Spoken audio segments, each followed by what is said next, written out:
வணக்கம் நேர்களே. இன்றைய தினம் நமது சந்தைகள் ஒரு ஹையர் க்ளோசிங் சொல்லலாம். Consecutive session of the second day மெயினாக banking stocks and realty stocks outperform பண்ணியிருக்கு. நிஃப்டி 61.80 அதிகரித்து 25,523.10 முடிவடைந்திருக்கிறது.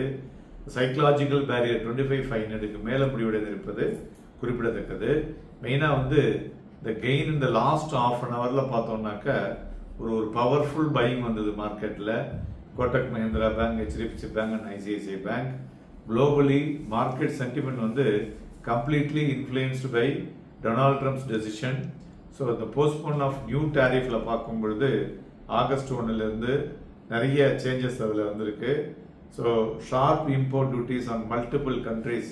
ஸோ அதனால the trade agreement with India could be near.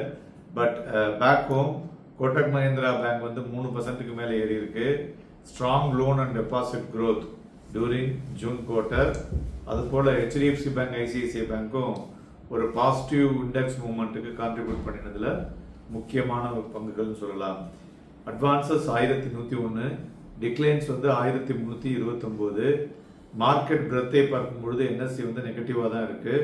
So small cap and mid cap அதுவும் lower by a smaller way of activity 0.17 and 0.2%.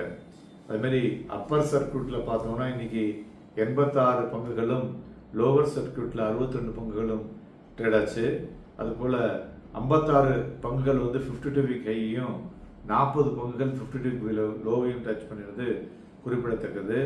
செக்டாரை பொறுத்தவரை பார்த்தோம்னா reality, financial services and bank ஒரு நல்ல buying opportunity வந்தது. மறுபுறம் pharma, mid select, auto வீழ்ச்சி அடைந்த துறைகள் என்று சொல்லலாம். இண்டிவிஜுவல் ஸ்டாக்ஸ்ல Kotak Mahindra bank, Eternal, Asian Paints, NTPC, Grasim Industries, Bharat Electronics, Adani Ports, UltraTech, State Bank of India, Infosys இவையெல்லாம் ஏறிய பங்குகள். இறங்கின பங்குகள்னு பார்த்தோம்னா Titan, doctor Reddy's Laboratories, Bajaj auto, Cipla, Trent, Hindalco, Maruti Suzuki, Axis bank, Hindustan Lever, Apollo hospital இவையெல்லாம் இறங்கிய பங்குகள் என்று சொல்லலாம். மறுபுறம் நிப்டி டெக்ஸ்டைல் ஸ்டாக்ஸ் பார்த்தோம்னா இன்னைக்கு ஒரு ரினியூடு இன்ட்ரெஸ்ட் வந்திருக்கு. ஏன்னா US imposed 35% tariff on garment imports from Bangladesh. அதனால improving exports from Indian player ஒரு பாசிட்டிவ் நியூஸ். ஸோ அதனால பிராடர் மார்க்கெட்டில் மொமெண்டம் இல்லைனாலும் ஓவராலாக ஒரு பையிங் ஆக்டிவிட்டி செலக்டிவாக இருக்கிறது பார்க்க முடிஞ்சதுன்னு சொல்லலாம். மேலும் தங்கம் இன்னைக்கு 389 ரூபாய் குறைந்து 96,881, வெள்ளி 469 ரூபாய் குறைந்து 107,889, குரூட் ஆயில் 24 ரூபாய் அதிகரித்து 5,820 வினயமாகிக் கொண்டிருக்கிறது. மேலும் இன்னைக்கு ஸ்டாக்ஸ் நியூஸ் பார்த்தோம்னா Mahindra and Mahindra June sales ஒரு 14% அதிகரித்து இயர் ஆன் இயர் எக்ஸ்போர்ட்ஸும் 1% மேலே ஏறி இருக்கு. ஸோ அதனால அதனுடைய வெஹிக்கிள் ப்ரொடக்ஷன் பார்த்தோம்னா 20% இயர் ஆன் இயர் அதிகரித்திருக்கிறது. ஸோ அது மாதிரி டைட்டன் கம்பெனி அதில் இன்க்ளூடிங் சிவிஸ். ஸோ டைட்டன் பார்த்தோம்னா consumer business 20% year on year growth in Q1, 10 new outlet open பண்ணியிருக்காங்க. ஜுவல்லரி செக்மெண்ட் சேல்ஸ் 18% இன்க்ரீஸ் ஆகிருக்கு. 19 நியூ ஜுவல்லரி ஸ்டோர்ஸ் ஆரம்பிச்சிருக்காங்க. அடுத்தது டாடா மோட்டார் பார்த்தோம்னா JLR Q1 retail sales down by 15.1%, year on year 12.8%.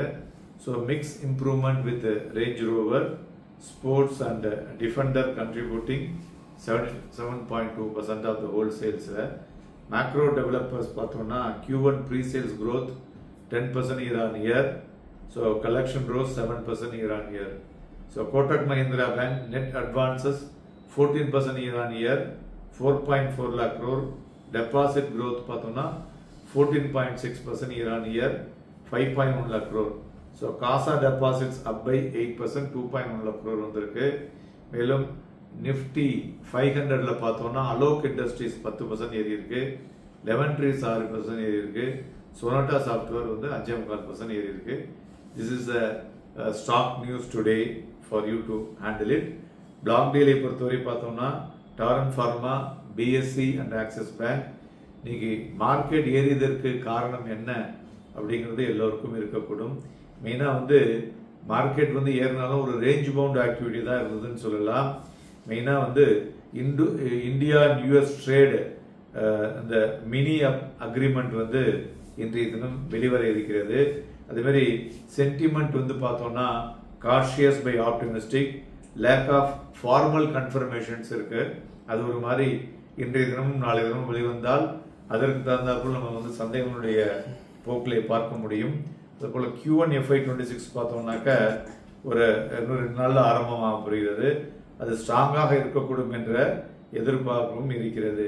மேலும் இன்றைய தினம் நிஃப்டி ஃபியூச்சர் பார்த்தோம்னா below average, lowest to low. அது மாதிரி பேங்க் நிஃப்டி வால்யூமும் below average, lowest to low. மெயினாக வந்து sentiment after the SEBI's their report எஃப்என்டோவை பொறுத்தவரையிலையும் சென்டிமெண்ட் வந்து ஹெவியாக அஃபெக்ட் ஆகிருக்கு. ஸோ அதனால் இன்வெஸ்டர்ஸ்க்கு பார்த்தீங்கன்னாக்க த margin has been increased tremendously. அது மாதிரி படிப்படியாக பார்த்தீங்கன்னாக்க அந்த மார்ஜினும் இன்க்ரீஸ் பண்ணுறாங்க. ஸோ அதனால் மக்களுடைய ஷிஃப்ட் வந்து டெரிவேட்டிவ்ஸ்ல இருந்து மறுபடியும் ஈக்விட்டி சைடு அதிகரிக்கக்கூடும் என்ற எதிர்பார்ப்பும் இருக்கிறது. இந்த தினம் நிஃப்டி கேஷ்ல பார்த்தோம்னா 25,427 கீழே தான் ஓப்பன் ஆச்சு. தென் காலையிலேயே லோ வந்தது 25,424.15. தென் ஒரு மாதிரி ஒரு டில் 2:30 வரலையும் ஒரு வாலட்டைல் மூவ்ல இருந்தது. ஒரு 2:45 ஒரு கிளீன் ஸ்வீப். ஸோ அதுலேருந்து ஏற வச்சது தான் 25,548.05. ஸோ இன்னைக்கு கிட்டத்தட்ட ஒரு 120 புள்ளிகள் differences high and log market இருந்தது. க்ளோசிங்கில் பையிங் வந்திருக்கு. அதுவும் லோவர் லெவலில் பையிங் வந்து ஒரு ஷார்ட் கவரிங் மாதிரியும் தெரியுது. ஏன்னா காஷியஸாக மார்க்கெட் இருக்கிறதுனால நாளைய தினம் வாங்கி விற்பது 70%, விற்று வாங்குவது 30% இருக்கக்கூடும் என்று எதிர்பார்க்கலாம். Happy and profitable day.